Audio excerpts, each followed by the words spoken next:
ಕೋಲಾರ ಲೋಕಸಭಾ ಕ್ಷೇತ್ರ ದಿನೇ ದಿನೇ ಹೊಸ ತಿರುವು ಪಡಿತಾ ಇದೆ. ಹೈಕಮಾಂಡ್ ಅಂಗಳಕ್ಕೆ ಟಿಕೆಟ್ ಫೈಟ್ ತಲುಪಿದೆ. ಸಚಿವ ಕೆಎಚ್ ಮುನಿಯಪ್ಪ ಮತ್ತು ರಮೇಶ್ ಕುಮಾರ್ ನಡುವೆ ಒಳಜಾತಿ ಪಾಲಿಟಿಕ್ಸ್ ಶುರುವಾಗಿದ್ದು, ಮೀಸಲು ಕ್ಷೇತ್ರದಲ್ಲಿ ದಲಿತ ಬಲಗೈ ಎಡಗೈ ಫೈಟ್ ನಡೀತಾ ಇದೆ. ಕ್ಷೇತ್ರದಲ್ಲಿ ದಲಿತ ಬಲಗೈ ಸಮುದಾಯದ ಮತಗಳು ಹೆಚ್ಚಾಗಿದ್ದು, ಆದರೂ ಈವರೆಗೂ ದಲಿತ ಬಲಗೈಗೆ ಕ್ಷೇತ್ರದಲ್ಲಿ ಟಿಕೆಟ್ ಕೊಟ್ಟಿಲ್ಲ. ಹೀಗಾಗಿ ಈ ಬಾರಿ ರಮೇಶ್ ಕುಮಾರ್ ಟೀಮ್ ಟಿಕೆಟ್ ನೀಡುವಂತೆ ಮನವಿ ಮಾಡಿದ್ದು, ಯಾರಿಗೆ ಮಣೆ ಹಾಕ್ತಾರೆ ಕಾದ್ ನೋಡಬೇಕಾಗಿದೆ.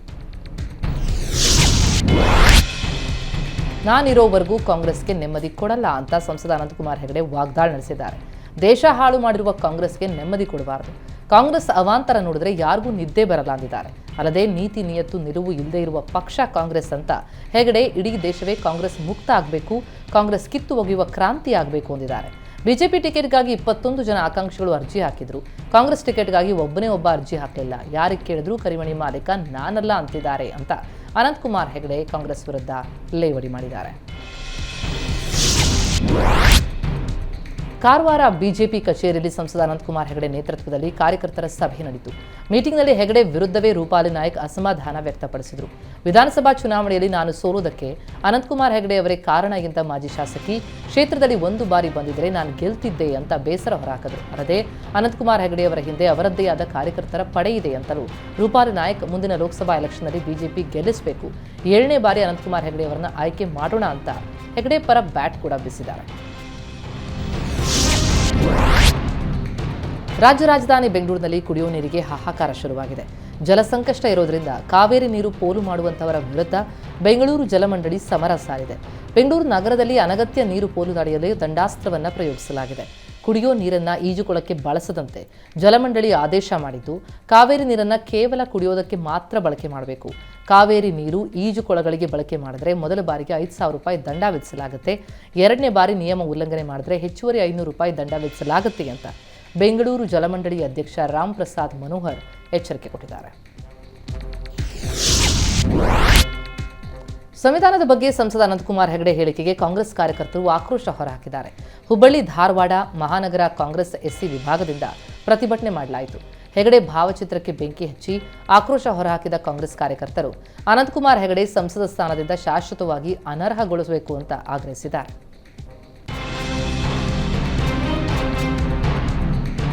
ವಿವಿಧ ಬೇಡಿಕೆಗಳ ಈಡೇರಿಕೆಗೆ ಆಗ್ರಹಿಸಿ ದಲಿತ ಮತ್ತು ರೈತ ಸಂಘಟನೆಗಳು ಹಾಸನದಲ್ಲಿ ಪ್ರತಿಭಟನೆ ನಡೆಸಿದವೆ. ಭ್ರಷ್ಟಾಚಾರ ತಡೆಯುವಲ್ಲಿ ಸ್ಥಳೀಯ ಶಾಸಕರು ವಿಫಲರಾಗಿದ್ದಾರೆ.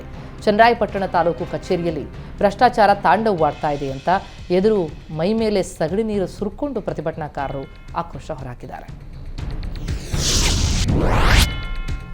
ಚಾಮರಾಜನಗರದಲ್ಲಿ ಕಾಂಗ್ರೆಸ್ ನಾಯಕರು ಗ್ಯಾರಂಟಿ ಸಮಾವೇಶ ನಡೆಸಿದರು. ಸಭೆಯಲ್ಲಿ ಸಿಎಂ ಸಿದ್ದರಾಮಯ್ಯ ಸೇರಿದಂತೆ ಹಲವು ಕಾಂಗ್ರೆಸ್ ನಾಯಕರು ಭಾಗಿಯಾಗಿದ್ದರು. ಕಾರ್ಯಕ್ರಮದ ಮಧ್ಯೆ ಎದ್ದು ಹೋಗ್ತಾ ಇದ್ದ ಮಹಿಳೆಯರ ಮೇಲೆ ಸಿಎಂ ಸಿದ್ದರಾಮಯ್ಯ ಗದರಿದ್ದಾರೆ. ಸಭೆ ಮುಗಿಯೋ ಮುನ್ನವೇ ಯಾಕೆ ಎದ್ದು ಹೋಗ್ತೀರಿ, ಕುಳಿತುಕೊಳ್ಳಿ, ಕಾರ್ಯಕ್ರಮ ಇನ್ನೂ 1.5 ಗಂಟೆ ಮುಗಿಯುತ್ತೆ ಅಂತ ಸಿಎಂ ಗುಡುಗಿದರು. ಚಿತ್ರದುರ್ಗದಲ್ಲಿ ಮೋದಿ ವಿರುದ್ಧ ಅವಾಚ್ಯ ಶಬ್ದ ಬಳಸಿದ ಕಾಂಗ್ರೆಸ್ ಮುಖಂಡನ ವಿರುದ್ಧ ಬಿಜೆಪಿ ನಾಯಕರು ಪ್ರತಿಭಟಿಸಿದ್ದಾರೆ. ಕಾರ್ಮಿಕರ ಕಲ್ಯಾಣ ಮಂಡಳಿ ಉಪಾಧ್ಯಕ್ಷ ಜಿಎಸ್ ಮಂಜುನಾಥ್ ನಾಲ್ಗೆ ಹರಿಬಿಟ್ಟಿದ್ರು. ಇದಕ್ಕೆ ಆಕ್ರೋಶ ಹೊರಹಾಕಿದ ಕಾರ್ಯಕರ್ತರು ಮಂಜುನಾಥ್ ವಿರುದ್ಧ ಕಾನೂನು ಕ್ರಮ ಕೈಗೊಳ್ಳಬೇಕು ಅಂತ ಜಿಲ್ಲಾಧಿಕಾರಿ ಮೂಲಕ ಸರ್ಕಾರಕ್ಕೆ ಬಿಜೆಪಿ ಕಾರ್ಯಕರ್ತರು ಮನವಿ ಮಾಡಿದ್ದಾರೆ. ನಿಪ್ಪಾಣಿಯಲ್ಲಿ ಜಿಲ್ಲಾ ಉಸ್ತುವಾರಿ ಸಚಿವ ಸತೀಶ್ ಜಾರಕಿಹೊಳಿ ನೇತೃತ್ವದಲ್ಲಿ ಗ್ಯಾರಂಟಿ ಸಮಾವೇಶ ನಡೆಯಿತು. ಸಸಿಗೆ ನೀರು ಹಾಕುವುದರ ಮೂಲಕ ಸಚಿವ ಜಾರಕಿಹೊಳಿ ಸಮಾವೇಶವನ್ನು ಉದ್ಘಾಟಿಸಿದರು. ಜಿಲ್ಲಾಧಿಕಾರಿ ನಿತೇಶ್ ಪಾಟೀಲ್ ಸೇರಿದಂತೆ ಸಮಾವೇಶದಲ್ಲಿ ಹಲವು ನಾಯಕರು ಭಾಗಿಯಾಗಿದ್ದರು. ಕಾಂಗ್ರೆಸ್ ಸರ್ಕಾರದ ಗ್ಯಾರಂಟಿಗಳ ಕುರಿತು ಸಚಿವ ಸತೀಶ್ ಜಾರಕಿಹೊಳಿ ಮಾಹಿತಿ ಕೊಟ್ಟು ಹಾಗೂ ನಿಪ್ಪಾಣಿ ಕ್ಷೇತ್ರದಲ್ಲಿ 50,000ಕ್ಕೂ ಹೆಚ್ಚು ಜನ ಗ್ಯಾರಂಟಿಯ ಫಲಾನುಭವಿಗಳಾಗಿದ್ದಾರೆ ಅಂತ ತಿಳಿಸಿದ್ದಾರೆ.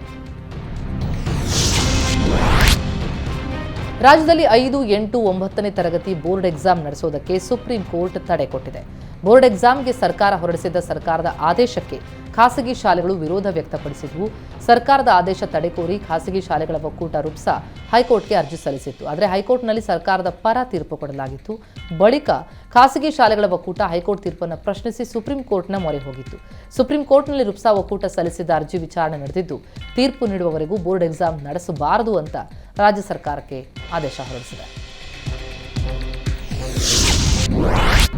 ಲೋಕಸಭಾ ಚುನಾವಣೆಯ ಹೊತ್ತಲ್ಲಿ ರಾಜ್ಯ ಸರ್ಕಾರಿ ನೌಕರರಿಗೆ ಸರ್ಕಾರ ಗುಡ್ ನ್ಯೂಸ್ ಕೊಟ್ಟಿದೆ. 2014 ಜನವರಿ 1ರಿಂದ ಪೂರ್ವಾನ್ವಯವಾಗುವಂತೆ ಶೇಕಡಾ 3.75ರಷ್ಟು ತುಟ್ಟಿ ಭತ್ಯೆ ಹೆಚ್ಚಳ ಮಾಡಿ ಸರ್ಕಾರ ಆದೇಶ ಹೊರಡಿಸಿದೆ. ನಿವೃತ್ತ ಸರ್ಕಾರಿ ನೌಕರರನ್ನ ಒಳಗೊಂಡಂತೆ ಯುಜಿಸಿ, ಐಸಿಆರ್ ಮತ್ತು ಜಿಲ್ಲಾ ಪಂಚಾಯತ್ ಪೂರ್ಣಾವಧಿ ನೌಕರರು ಮತ್ತು ಅನುದಾನಿತ ಶಿಕ್ಷಣ ಸಂಸ್ಥೆಗಳ ನೌಕರರಿಗೂ ಈ ವೇತನ ಹೆಚ್ಚಳ ಅನ್ವಯ ಆಗಲಿದೆ. ಈ ಹಿಂದೆ 38.35ರಷ್ಟಿದ್ದ ತುಟ್ಟಿ ಭತ್ಯೆಯನ್ನು 42.50ಗೆ ಹೆಚ್ಚಳ ಮಾಡಿ ಆದೇಶ ಹೊರಡಿಸಲಾಗಿದೆ. ಯುವಕನ ಹುಚ್ಚಾಟಕ್ಕೆ 20 ನಿಮಿಷ ಮೆಟ್ರೋ ಸಂಚಾರ ಸ್ಥಗಿತಗೊಂಡ ಘಟನೆ ಬೆಂಗಳೂರಿನಲ್ಲಿ ನಡೆಯಿತು. ಕೆಂಗೇರಿ ಬಳಿಯ ಪಟ್ಟಣಗೆರೆ ಮೆಟ್ರೋ ಮಾರ್ಗದಲ್ಲಿ ಅಪರಿಚಿತ ವ್ಯಕ್ತಿಯೊಬ್ಬ ನಡ್ಕೊಂಡು ಹೋಗ್ತಾ ಇದ್ದಂತಹ ಸಂದರ್ಭದಲ್ಲಿ ಅದನ್ನು ಗಮನಿಸಿದ ಅಧಿಕಾರಿಗಳು ತಕ್ಷಣ ಮೆಟ್ರೋ ಹಳಿಗಳ ಹೈ ವೋಲ್ಟೇಜ್ ಕರೆಂಟ್ ಅನ್ನು ಆಫ್ ಮಾಡಿಸಿ ಸಂಚಾರ ಸ್ಥಗಿತಗೊಳಿಸಿದರು. ಮೈಸೂರು ರೋಡ್ನಿಂದ ಚಲ್ಲಘಟ್ಟ ಮೆಟ್ರೋ ಸೇವೆ ಸ್ಥಗಿತಗೊಳಿಸಲಾಯಿತು. ಮಧ್ಯಾಹ್ನ 3ರಿಂದ 3:30ರವರೆಗೆ ಈ ಘಟನೆ ನಡೆದಿದ್ದು, ಹುಚ್ಚಾಟ ನಡೆಸಿದ ವ್ಯಕ್ತಿಯನ್ನು ವಶಕ್ಕೆ ಪಡೆದು ಪೊಲೀಸರು ವಿಚಾರಣೆ ನಡೆಸಿದ್ದಾರೆ. ಬೆಂಗಳೂರಿನಲ್ಲಿ ಕುಡಿಯುವ ನೀರಿನ ಸಮಸ್ಯೆ ಬಳಿಕ ಮತ್ತೊಂದು ಸಂಕಷ್ಟ ಎದುರಾಗಿದೆ. ಬೆಂಗಳೂರು ಏರ್ಪೋರ್ಟ್ ಬಳಿ ಇರುವ ಬೆಳ್ಳಳ್ಳಿ ಕಸದ ಕ್ವಾರಿ ವಾಸನೆಯಿಂದ ಜನ ತತ್ತರಿಸೋಗಿದ್ದಾರೆ. ಕಸದ ಘಟಕವನ್ನು ಸ್ಥಳಾಂತರ ಮಾಡುವಂತೆ ಮಿಟ್ಟಿಗಾನಹಳ್ಳಿ, ಸಾತನೂರು ಗ್ರಾಮಸ್ಥರು ಪ್ರತಿಭಟಿಸಿದ್ದಾರೆ. ಕಸದ ವಾಸನೆಯಿಂದ ಸುತ್ತಮುತ್ತಲಿನ ನಿವಾಸಿಗಳಿಗೆ ನೆಮ್ಮದಿಯೇ ಇಲ್ಲದಂತಾಗಿದೆ ಅಂತ ಆಕ್ರೋಶ ಹೊರಹಾಕಿದ್ದಾರೆ.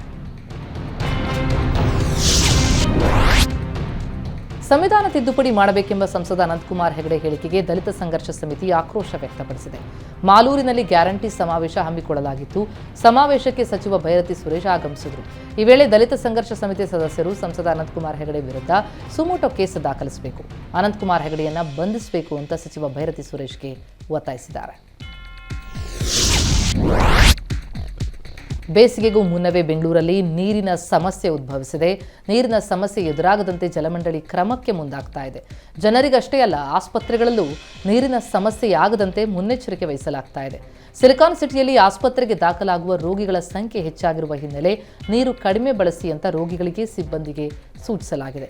ಈಗಾಗಲೇ ಜಲಮಂಡಳಿ ಡಾಕ್ಟರ್ಗಳ ಜೊತೆ ಸಭೆ ನಡೆಸಿದೆ. ಕೆಸಿ ಜನರಲ್, ವಿಕ್ಟೋರಿಯಾ, ಬೋರಿಂಗ್ ಆಸ್ಪತ್ರೆ ಸೇರಿದಂತೆ ಸರ್ಕಾರಿ ಆಸ್ಪತ್ರೆಯಲ್ಲಿ ಸದ್ಯಕ್ಕೆ ನೀರಿನ ಕೊರತೆ ಇಲ್ಲ. ಆದರೆ ಏಪ್ರಿಲ್, ಮೇ ತಿಂಗಳಲ್ಲಿ ನೀರಿನ ವ್ಯತ್ಯಯವಾಗುವ ಸಾಧ್ಯತೆ ಇದ್ದು ಈಗಿನಿಂದಲೇ ಎಚ್ಚರಿಕೆ ವಹಿಸಲಾಗ್ತಾ ಇದೆ. ಬೆಂಗಳೂರಲ್ಲಿ ನೀರಿನ ಸಮಸ್ಯೆ ದಿನೇ ದಿನೇ ಹೆಚ್ಚಾಗ್ತಾ ಇದ್ದು, ಇದನ್ನೇ ಅಸ್ತ್ರವಾಗಿಸಿಕೊಂಡ ಬಿಜೆಪಿ ನಾಯಕರು ಸರ್ಕಾರದ ವಿರುದ್ಧ ವಿಭಿನ್ನವಾಗಿ ದೊಡ್ಡ ಪ್ರತಿಭಟನೆ ಮಾಡಿದರು. ತಾಳ ತಮಟೆ ಮೂಲಕ ನೀರಿಲ್ಲ ಕುಡಿಯೋದಕ್ಕೆ ನಮಗೆ ನೀರಿಲ್ಲ, ಸಿದ್ದರಾಮಯ್ಯ ನಮಗೆ ನೀರಿಲ್ಲ ಅಂತ ಹಾಡು ಹಾಡಿ ಆಕ್ರೋಶ ಹೊರಹಾಕಿದ್ದಾರೆ.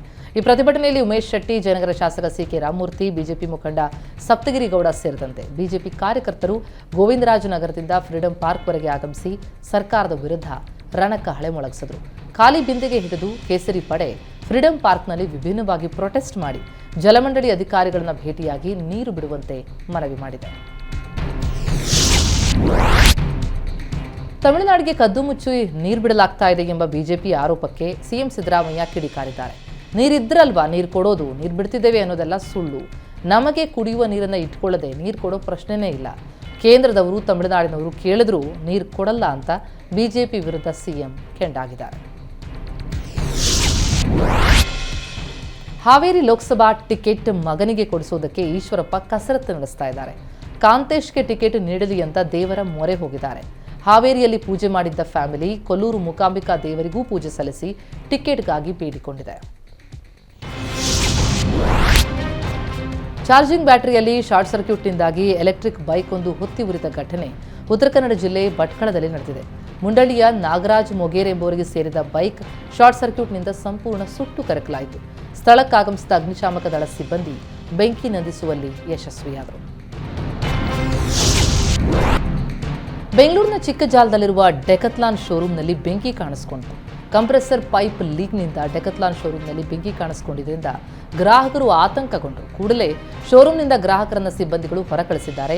ಸ್ಥಳಕ್ಕೆ ಅಗ್ನಿಶಾಮಕ ದಳದ ಸಿಬ್ಬಂದಿ ಬಂದು ಬೆಂಕಿ ನಂದಿಸುವಲ್ಲಿ ಯಶಸ್ವಿಯಾಗಿದ್ದಾರೆ. ಅದೃಷ್ಟವಶಾತ್ ಯಾವುದೇ ಪ್ರಾಣಹಾನಿಯಾಗಿಲ್ಲ. ಹಾಸನದಲ್ಲಿ ದಿನೇ ದಿನೇ ಕಾಡಾನೆ ಹಾವಳಿ ಮಿತಿ ಮೀರಿದೆ. ಹಾಸನ ಜಿಲ್ಲೆ ಸಕಲೇಶಪುರ ತಾಲೂಕಿನ ಕಟ್ಟೆಮನೆ ಕೂಡಿಗೆ ಬಳಿ ಏಕಾಏಕಿ ರಸ್ತೆಗೆ ಒಂಟಿ ಸಲಗ ಎಂಟ್ರಿ ಕೊಟ್ಟು ಕೆಲ ಹೊತ್ತು ಜನರಲ್ಲಿ ಭಾರೀ ಆತಂಕವನ್ನು ಸೃಷ್ಟಿಸಿತು. ಕೂಡಲೇ ಸ್ಥಳಕ್ಕಾಗಮಿಸಿದ ಅರಣ್ಯ ಸಿಬ್ಬಂದಿ ಕಾಡಾನೆಯನ್ನ ಹಿಮ್ಮೆಟ್ಟಿಸಿದ್ದಾರೆ. ಬೋರ್ವೆಲ್ ಕೊರೆಯೋದಕ್ಕೆ ದುಬಾರಿ ಶುಲ್ಕ ವಸೂಲಿ ಮಾಡ್ತಿದ್ದಾರೆ ಅಂತ ಆರೋಪಿಸಿ ಚಿತ್ರದುರ್ಗದಲ್ಲಿ ರೈತರು ಪ್ರತಿಭಟನೆ ನಡೆಸಿದರು.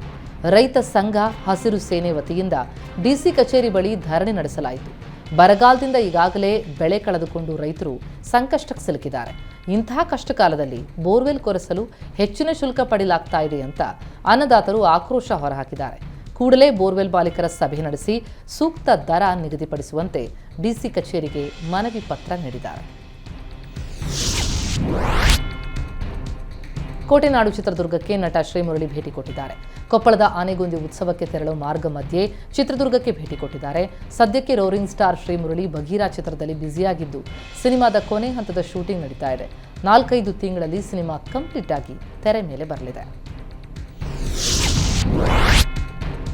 ಶೌಚಾಲಯದ ಕಿಟಕಿ ಮುರಿದು ಲಕ್ಷಾಂತರ ರೂಪಾಯಿ ಕಳ್ಳತನವಾದ ಘಟನೆ ಕೋಲಾರದಲ್ಲಿ ನಡೆದಿದೆ. ನಗರದ ಎಂಜಿ ರಸ್ತೆಯಲ್ಲಿರುವ ಬಟ್ಟೆ ಮಳಿಗೆಯಲ್ಲಿ 6 ಲಕ್ಷ ರೂಪಾಯಿ ಹಣ ಬೆಲೆ ಬಾಳುವಂತಹ ಸೀರೆಗಳ ಕಳ್ಳತನ ಮಾಡಿ ಎಸ್ಕೇಪ್ ಆಗಿದ್ದಾರೆ. ಘಟನಾ ಸ್ಥಳಕ್ಕೆ ಶ್ವಾನದಳ ಬೆರಳಚ್ಚು ತಜ್ಞರ ತಂಡ ಭೇಟಿ ಕೊಟ್ಟು ಪರಿಶೀಲಿಸಿದೆ. ಕೋಲಾರ ಪೊಲೀಸ್ ಠಾಣೆಯಲ್ಲಿ ಪ್ರಕರಣ ದಾಖಲಾಗಿದೆ. ಮೆಹಬೂಬಾ ಸಿನಿಮಾ ತಂಡದ ಮೇಲೆ ಬಜರಂಗದಳ ಶ್ರೀರಾಮ ಸೇನೆ ಕಾರ್ಯಕರ್ತರು ಮುತ್ತಿಗೆ ಹಾಕಿದರು. ಕೋಲಾರ ನಗರದ ಪತ್ರಕರ್ತರ ಭವನದ ಬಳಿ ಕಾರ್ಯಕರ್ತರು ಮುತ್ತಿಗೆ ಹಾಕಿ ಮೆಹಬೂಬಾ ಸಿನಿಮಾ ಬಿಡುಗಡೆ ಮಾಡದಂತೆ ಆಗ್ರಹಿಸಿದ್ದಾರೆ. ಮೆಹಬೂಬಾ ಸಿನಿಮಾದಲ್ಲಿ ಒಂದು ಧರ್ಮದ ಓಲೈಕೆ ಮಾಡಲಾಗಿದೆ ಅಂತ ಬಜರಂಗದಳ ಶ್ರೀರಾಮ ಸೇನೆ ಕಾರ್ಯಕರ್ತರು ಆಕ್ರೋಶ ಹೊರಹಾಕಿದ್ದಾರೆ. ಗ್ರಾಹಕರ ಸೋಗಿನಲ್ಲಿ ಬಂದು ಚಿನ್ನದ ಅಂಗಡಿಯಲ್ಲಿ ಕಳ್ಳತನ ಮಾಡಿದ ಘಟನೆ ಹೊಸಕೆರೆಹಳ್ಳಿಯಲ್ಲಿ ನಡೆದಿದೆ. ಕೃಷ್ಣ ಬ್ಯಾಂಕರ್ಸ್ ಮತ್ತು ಜ್ಯುವೆಲರ್ಸ್ ಅಂಗಡಿಗೆ ಬಂದ ಮುಬಾರಕ್ ಅಸ್ಗರ್ ಉಂಗುರ ತೋರಿಸುವಂತೆ ಕೇಳಿದ್ದಾರೆ. ಆ ವೇಳೆ ಮಾಲೀಕ ಬೇರೆ ಉಂಗುರ ತರುವಷ್ಟರಲ್ಲಿ ಮಾಲೀಕನ ಗಮನ ಬೇರೆಡೆ ಸೆಳೆದು ಇಬ್ಬರು ಕಳ್ಳತನ ಮಾಡಿದ್ದಾರೆ. ಅಲ್ಲದೆ ಕಳ್ಳತನ ಮಾಡಿ ತಮಿಳುನಾಡಿಗೆ ಎಸ್ಕೇಪ್ ಆಗಿದ್ರು. ನಂತರ ಗಿರಿನಗರ ಪೊಲೀಸರು ಆರೋಪಿಗಳನ್ನು ಬಂಧಿಸಿದ್ದು ಹೆಚ್ಚಿನ ವಿಚಾರಣೆ ನಡೆಸ್ತಾ ಇದ್ದಾರೆ.